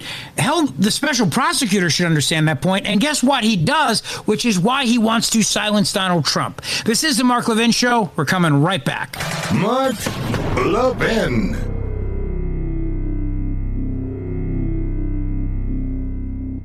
Is your cell phone in desperate need of replacement? You know the signs, right? Short battery life, so you have to have a charger on hand. Cracked screen that gives you glass splinters. Ouch. It's time to put that old phone to rest and upgrade to a new 5G Samsung Galaxy from Pure Talk for free. Get a free 5G Samsung Galaxy with 2-day battery life, edge-to-edge display, and ultra-strong Gorilla Glass when you sign up for Pure Talk's unlimited talk, text, and 15-gig data plan for just $35 a month. Plus, it comes with mobile hotspot. Get all the data you could ever need for half the price of the big carriers on America's most dependable 5G network. Make the switch to my cell phone company, Pure Talk, today. Just dial pound 250 Galaxy and say Mark Levin for your free, super durable 5G Samsung Galaxy when you switch to Pure Talk. Dial pound 250, say Mark Levin. Pure Talk, simply smarter wireless. Tony is in New Jersey here on the Mark Levin Show. Tony, how are you tonight? Rich, it's so nice to have you on the show again. I loved it when you were on the last time. But I was thinking of a funny story. You know, we always think of Washington, D.C. as a swamp. And I would never want to be on a trial in Washington, D.C. because those people are nutty. And I just don't know what drives them or makes them think. Maybe they don't think. But there's the old story during the Civil War with the first Battle of Manassas. And all the Virginians went actually to the battle with their wagons. And this story is told by a British reporter, a London reporter, who some of this is in his words. And he tells the story of how they just got in their wagons, got food to eat, were watching the battle, got caught in the midst of all the chaos, and that wasn't a good battle. And so that's a typical story of how the D.C. people are kind of nutty and dangerous, because they did really come. Dignitaries came, senators came, regular people came with their wagons just to watch what was going on in excitement as if this was entertainment for them. And I think that's how people are looking at President Trump's trial. It's a shame, and I really feel that it's the same sentiment, the same kind of different people, but the same kind of chaos that they bring to any event that they're at, whether it's a trial or something, you know, more different. It's just a very strange group of people. Tony, thank you for the call to the Mark Levin Show and for the nice compliment. I appreciate it. You have a wonderful weekend. Enjoy it. And you can always listen to me we have an Odyssey app too. You can listen to me and Mark on that, since he's on our station. Obviously, I wouldn't be here if he wasn't. And Mark is my mentor, by the way. The reason why I'm in radio. He's always been so incredibly good to me. And so is Mr. Producer, by the way, because he's the one who asks me if I can fill in. And usually I say yes. Because what an honor, right? What an opportunity. Big third hour coming up here on the Mark Levin Show. We got a lot. We're just getting started. Don't go away.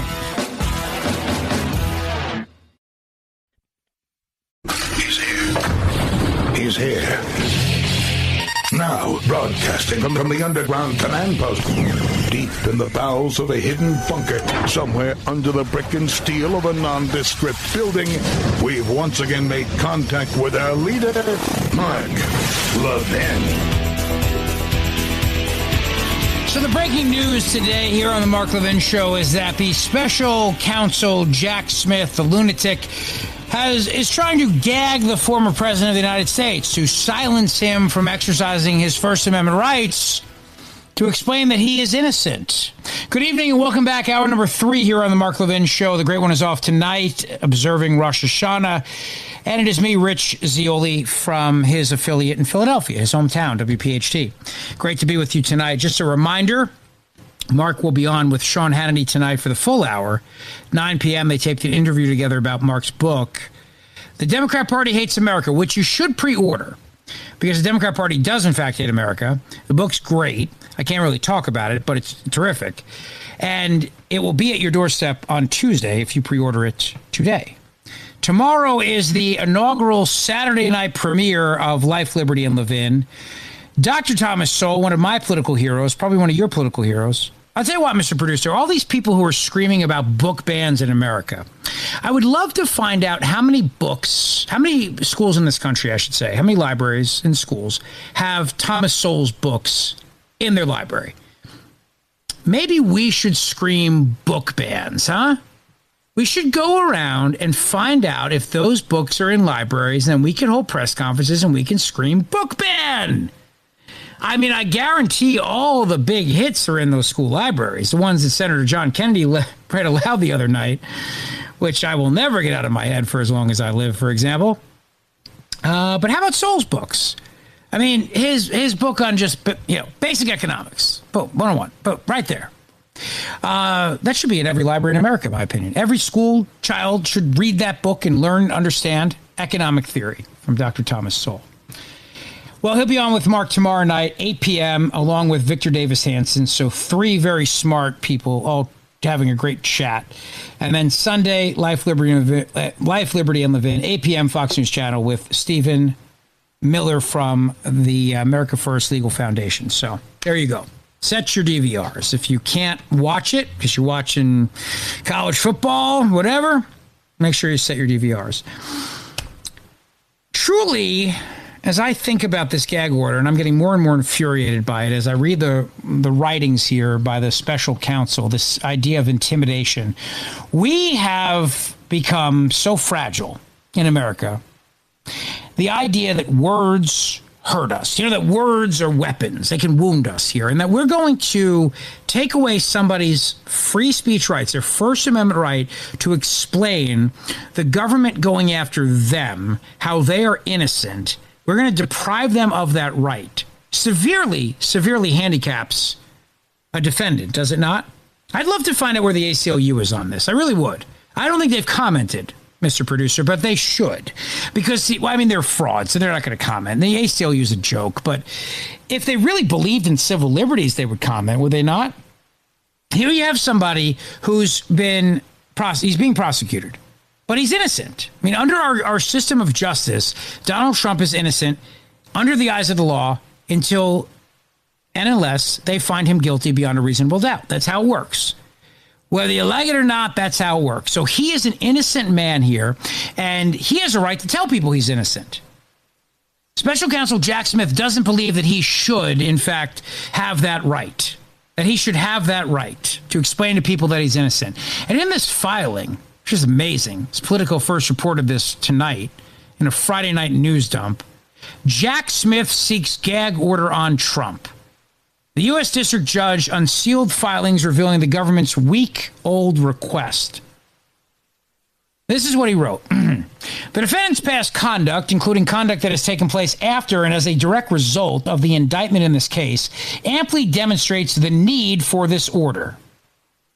Trump's past salvos had already resulted in harassment of potential witnesses. I'm trying to understand, too, how anybody's intimidated by this, by anything he would say. Really, honestly, how anybody could be intimidated by his words. He's not calling on anyone to be hurt. He's not calling on anyone to do anything like the left loves to do, throw Molotov cocktails at courthouses, burn them to the ground. Antifa loves doing that. Oh, my God, the left loves doing that. Earlier Friday, a federal appeals court also unsealed records showing that the same team of prosecutors had fought in court to block Twitter from telling Trump about a pending search warrant, worrying that informing him could precipitate violence or enable him to attack and intimidate witnesses. So you understand their MO, right? Under the guise of protecting people, their safety, we're going to gag him, literally take a gag him, silence him, shut him up because people might get hurt. What a bunch of BS this is, honestly. Taken together, the government's filings over a period of several months present an extraordinary picture of a former president as a uniquely dangerous threat to the country. How? How is he a uniquely dangerous threat to the country, the justice system, and those who would align against him in his 4 criminal cases? They say he uses that platform, primarily Truth Social and TV interviews, to spread knowing lies, and radio, to spread knowing lies about his critics and the court process in ways that, this is great, stoke the fury of his followers, some of whom feel compelled to act in his name. How about all the lunatics on the left? Really, truly, all the lunatics on the left who violently protest. They're called peaceful protesters. They're anything but. They're violent. How about the people that say things that egg them on?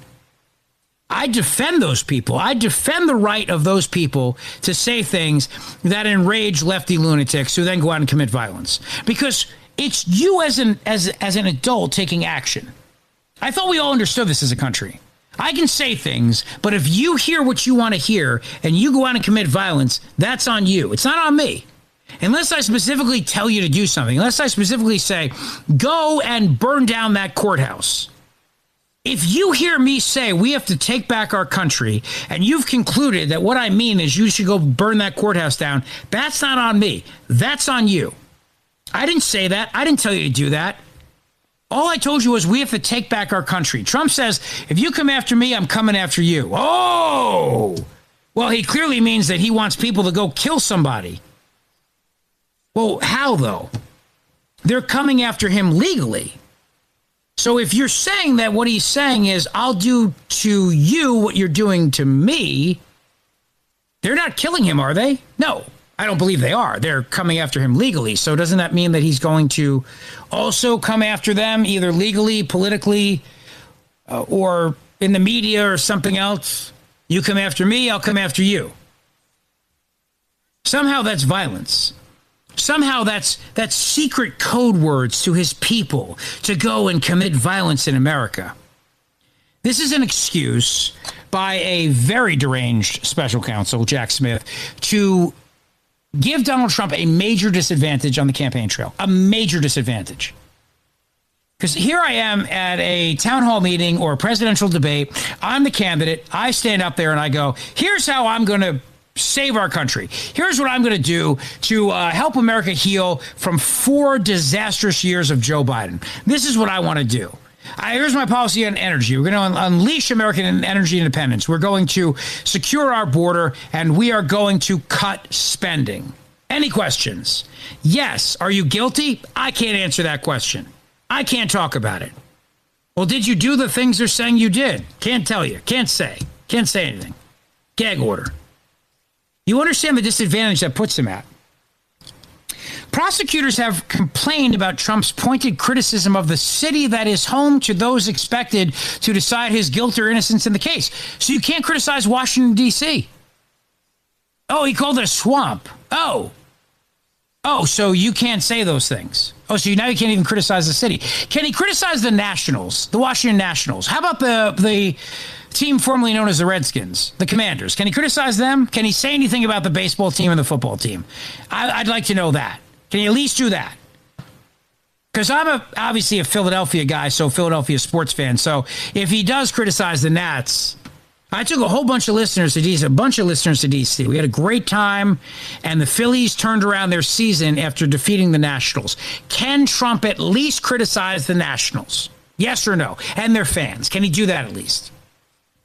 This is insane. He said the following, quote, "No way I can get a fair trial or even close to a fair trial in Washington, D.C. I'm calling for a federal takeover of this filthy and crime-ridden embarrassment to our nation. The federal takeover is very unpopular with potential area jurors, but necessary for greatness and for all the world to see."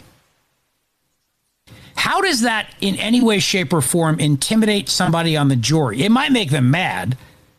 You're talking smack against my city. It might make them mad. It may not be politically a smart thing to say. It may be a politically smart thing to say, but it certainly doesn't mean that somebody is then going to go to D.C. and hurt somebody who lives there because it's a filthy, crime-ridden embarrassment to our nation. All of those things are true. But even if they weren't true, at no point there does Trump say, and you should come to D.C. and kill people. You should come to D.C. and wipe out potential jurors. Set fire to the courthouse. Follow the footsteps of Antifa. Throw Molotov cocktails at police cars. So you can't even criticize D.C. You can't even criticize our nation's capital. Oh, the irony.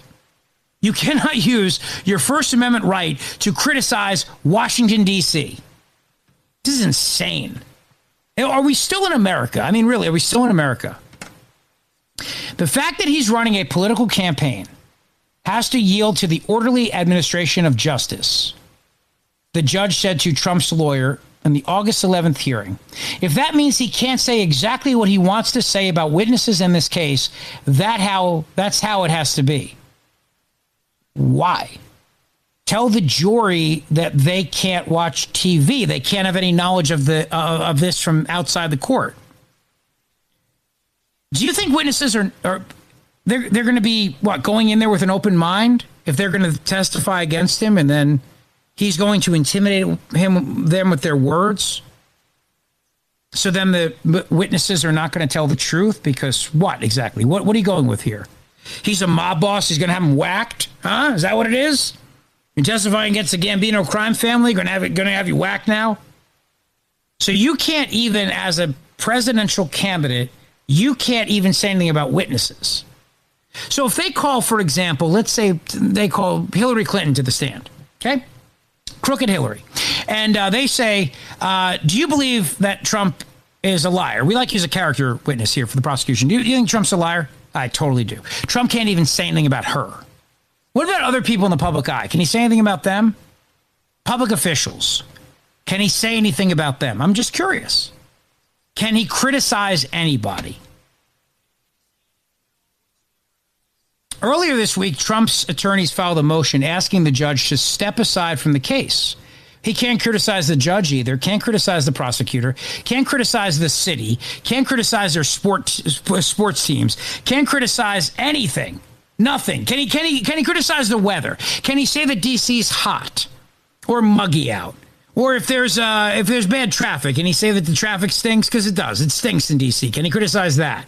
Can he say anything at all whatsoever about D.C.? Unbelievable. All right, this is the Mark Levin Show. It is hour number 3. The great one is off tonight. It is me, Rich Zeoli. We're coming right back. Mark Levin.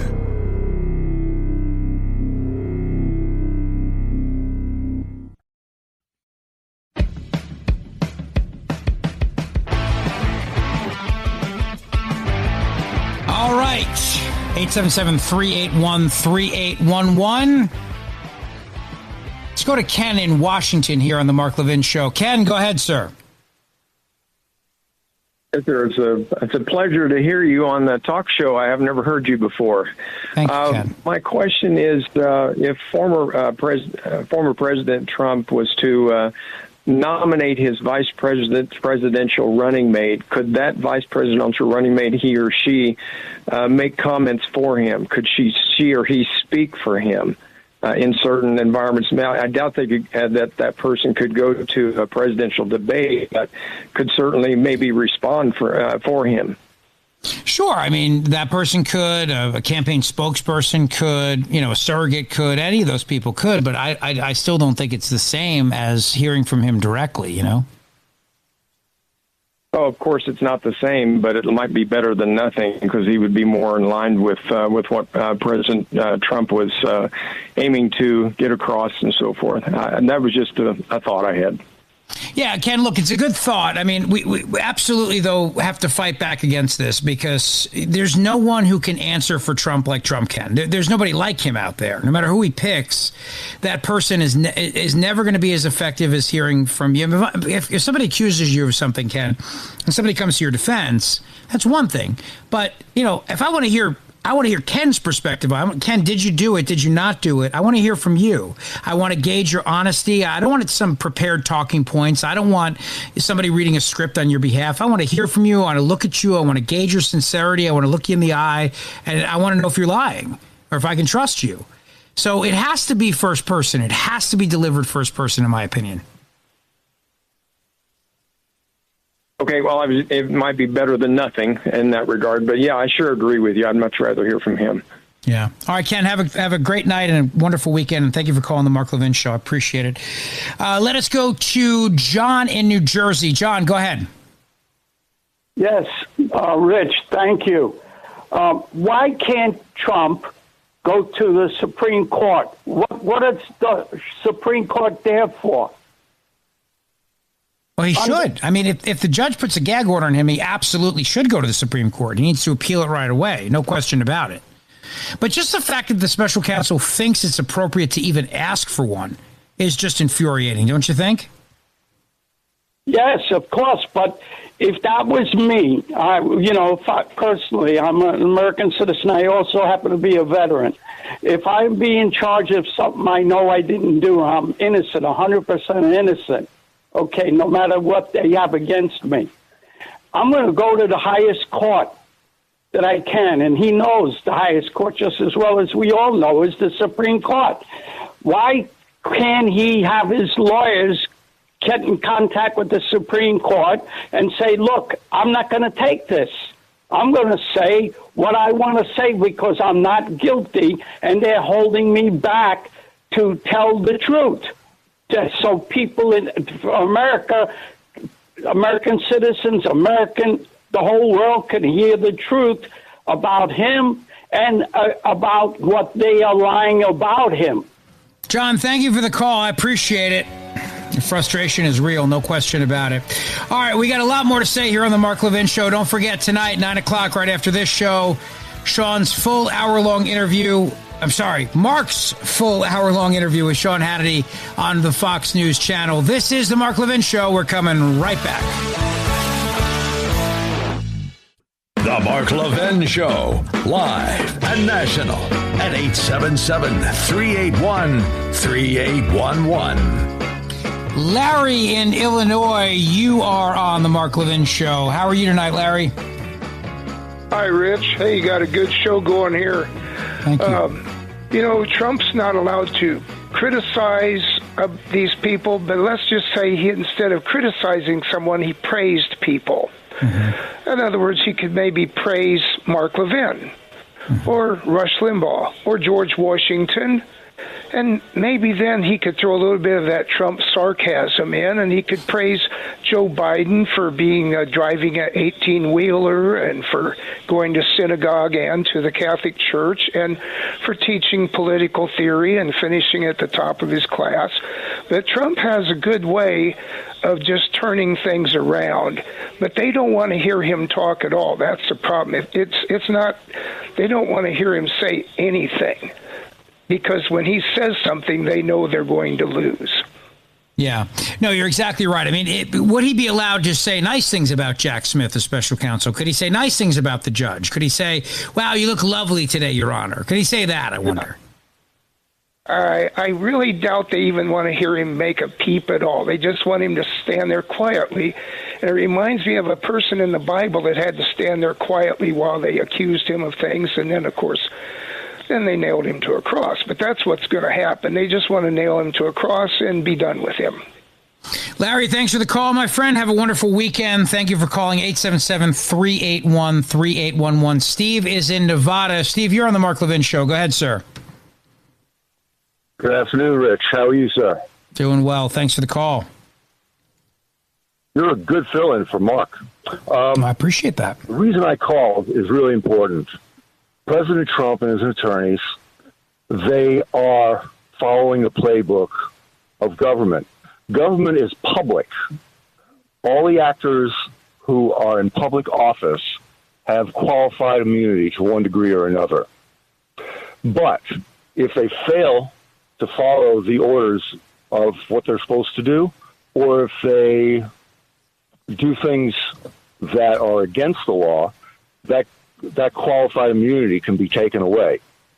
There is a process that can be used. When you, two or three segments ago, you said something regarding if you don't answer a charge, then you're considered guilty, right? Well, in politics, the old saying is leave no shot unanswered. So somebody makes an accusation against you, an allegation, attacks you on something. Don't let it go unanswered. Respond to it. Correct. That's an aspect of commercial law. It's not common law, because common law is innocent until proven guilty, and you cannot put. Well, it's political wisdom. It's not law. It's just political wisdom. You know, and this is where it gets to the point of him being a candidate. You know, if they're attacking him, the government of the United States is going after him. If he's not able to respond to that in the political arena, if he can't answer questions or accusations from his opponents, if Chris Christie stands up there and attacks him for being under prosecution and says he's a liar and he's a crook and everything else, and Trump can't answer that, then you have given him a tremendous political disadvantage. So when I say the adage is leave no shot unanswered, it's political wisdom. If he just stands up there on the stage and his opponents are all attacking him and he can't respond to that, that's crazy. You're giving him such a disadvantage. But in the legal arena, he must do something different. And he's unfortunately entangled in the illegal arena, but there is an arena for private disputes also outside the court system. That is where his remedy will lie. and I don't think his attorneys even realize it. I was able. All right, Steve, listen, I got to run, but thank you for the call. I appreciate it very much. Have a wonderful night. What his attorneys need to do is fight this gag order request from the special counsel, period. This cannot be allowed to stand. And no matter what happens here, Trump's team needs to aggressively fight this all the way up to the Supreme Court if necessary. Look, this is a request by the special counsel to gag the Republican frontrunner for the presidency who is being prosecuted by the government of the United States of America. This has never happened in our nation's history before. We have had this intense prosecution against the frontrunner from the opposite party of the president of the United States who's running for re-election. And now what they want to do is they want to gag him so he can't even go out there and explain his innocence. He can't give his side of the story. He can't say mean things about the prosecutor. And I use mean in air quotes. He can't say mean things about the judge, the city he's being prosecuted in, nothing. I mean, give me a break. Voters have a right to hear from him. I have a right to hear from him directly. He has a right to respond to attacks. He has a right to let the voters know that this is a political prosecution and he's completely innocent. He has a right to do and say these things. It's not America if you gag a presidential candidate. And why is it just this, by the way?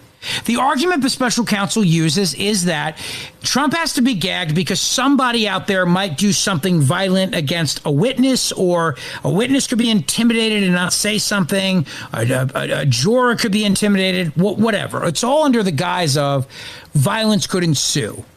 Trump will get his base all riled up and they'll go out there and do something very, very dastardly. But couldn't you make that argument about all political rhetoric has the potential to make somebody do something and have a reaction that is illegal and uncalled for? So I used this point earlier. I mean, what about a gag order to say you can't criticize illegal immigrants? The left would love that. What about a gag order to say you can't say climate change is a bunch of BS because it might jeopardize the health of our planet and kill people? You can't criticize the COVID vaccine. I mean, these are not crazy examples. This is all the left's wish list. They would love if they were gagging you on your speech regarding the things that want you to say.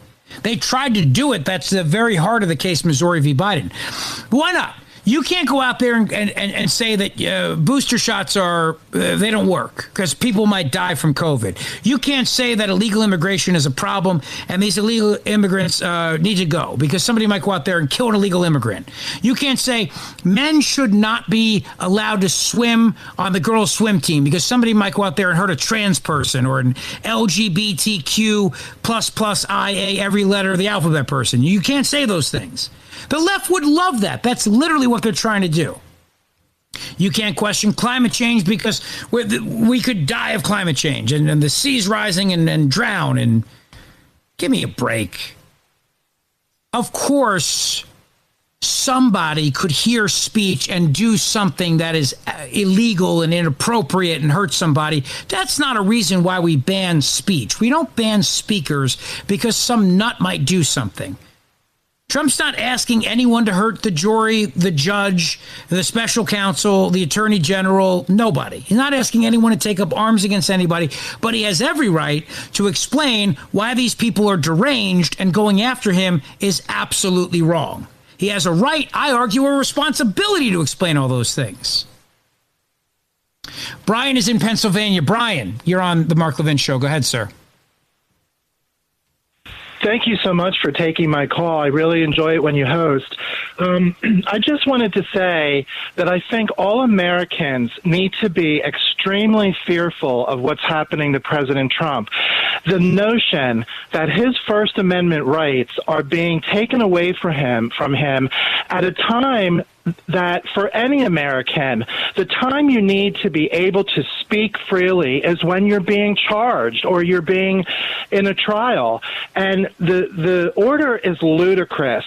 It would be similar to if you and I were in trouble and the judge said, now, Brian, you cannot shoplift and you cannot kick dogs and you cannot yell at old people.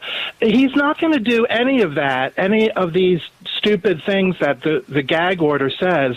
And if he's asked a question about the case, and he says, I'm innocent, it's a scam. Why is that under some sort of gag order? That's not talking about a case. That is his opinion. And talking about a case would be the prosecutor presented this evidence and that and blah, blah, blah. So I just don't understand it. But the main point is that we should all be extremely fearful of what's happening, because our First Amendment right is in order to defend ourselves in these very situations, or to bring truth out. And I'm just sick of it, and I think it's going to blow up in the left, on the left side. It's going to blow up in their faces because people are fed up with this, and it's a danger to this country. Well said, Brian. Thank you for the call to the Mark Levin Show. I appreciate it very much. Not only is it your right to defend yourself, but you have a right to criticize the government. And there's nothing in the Constitution that says that right goes away if the government's prosecuting you. Everything that the special counsel is arguing about this gag order it's all erroneous, and it's all hypothetical. Trump has said things in the past. Trump has said mean things. So what? So what? The government seeks to establish defendant has publicly criticized his perceived adversaries and is aware that his criticism has led to their harassment. So we're going to silence a presidential candidate because criticism of his adversaries has led to their harassment. Think about that for a moment. What about when Biden goes out there and attacks Trump? When Biden goes out there and attacks MAGA, and I get harassed? Like this idiot on Twitter who just called me a Trump zombie. I feel harassed by that. Should he be silenced? Should he be a gag order against him? Because I feel harassed by that. I mean, how far do we go with this here? Looking on Truth Social, by the way, and what the former president said, and this is what led Caitlin Collins at CNN to come out and say that he is already attacking the special counsel. Biden prosecutor deranged Jack Smith has asked the court to limit the 45th president and leading Republican nominee by more than 50 points and beating the Democrats, Donald J. Trump's public statements. So, I'm campaigning for president against an incompetent person who has weaponized the DOJ and the FBI to go after his political opponent. And I'm not allowed to comment. They leak, they lie, and they sue, and they won't allow me to speak. How else would I explain that Jack Smith is deranged or Crooked Joe is incompetent? And how else do I, as a voter, get to hear from him and make a determination myself whether or not I think he's innocent or not? This trial could go on for months. This trial could go on well past the Republican convention. Don't I, as a Republican primary voter, get the right to hear from him and hear from and yes, as part of his defense, as part of his political defense, I should say, he should be able to attack the president, the Department of Justice, the FBI, the DOJ, the special counsel, the judge, the jury, the city of D.C., all of it in words. That should be protected political speech. Absolutely it should. And he should be able to criticize the Nationals and the Commanders as well. No question about it. Nick is in New Jersey. Nick, you're on the Mark Levin Show. Go ahead. Hey, Rich, thanks for taking my call. First question, how do you call yourself a Philly guy when I walk into a building up in Sussex County that's got your name all over it?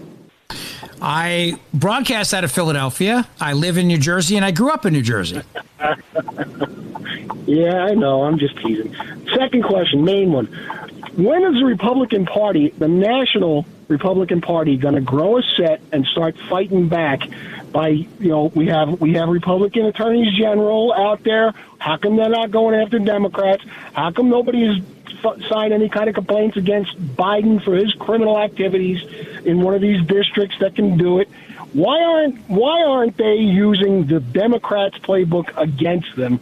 Why are they sitting back being milquetoast with no spine? Can you explain that, please? Well, they need to, Nick. They got to fight back here, but there's a whole element of the Republican Party that wants Trump to go down. So they're more than happy to see this play out. They're excited about it, by the way. And your former governor and my former governor, Chris Christie, is leading the charge on that. Well, he's a lying sack of you-know-what, too. That's the only answer I can give you. I mean, you say Republicans grow a set. There's a whole element of the party that just wants Trump to be gone for good.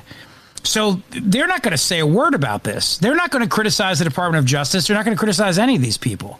And yeah, you're right, my friend. They're cowards. Nick, thanks for the call, buddy. I appreciate it very much.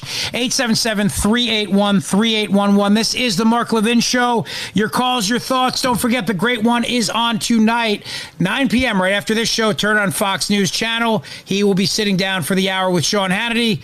Don't go away. Mark Levin.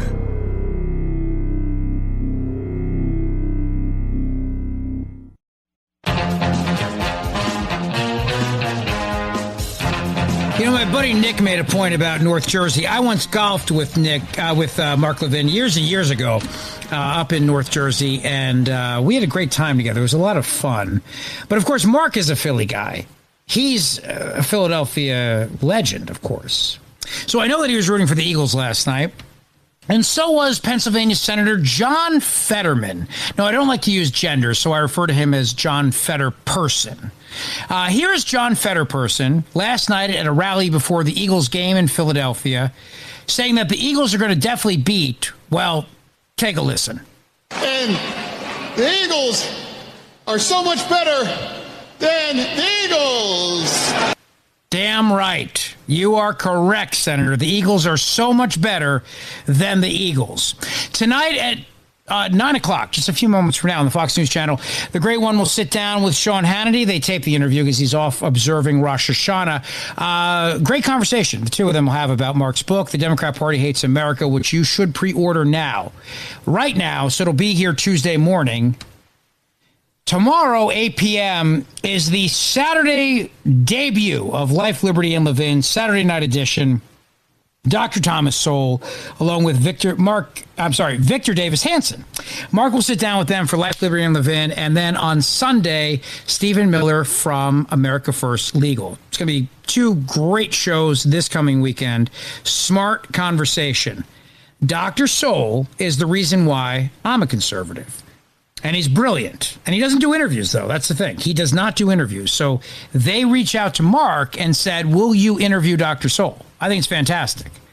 And like I said earlier, if you want to talk about book bans in America, which do not exist, books are not banned in the United States of America, why are Dr. Thomas Sowell's books not in my kids' library at their school? Why not?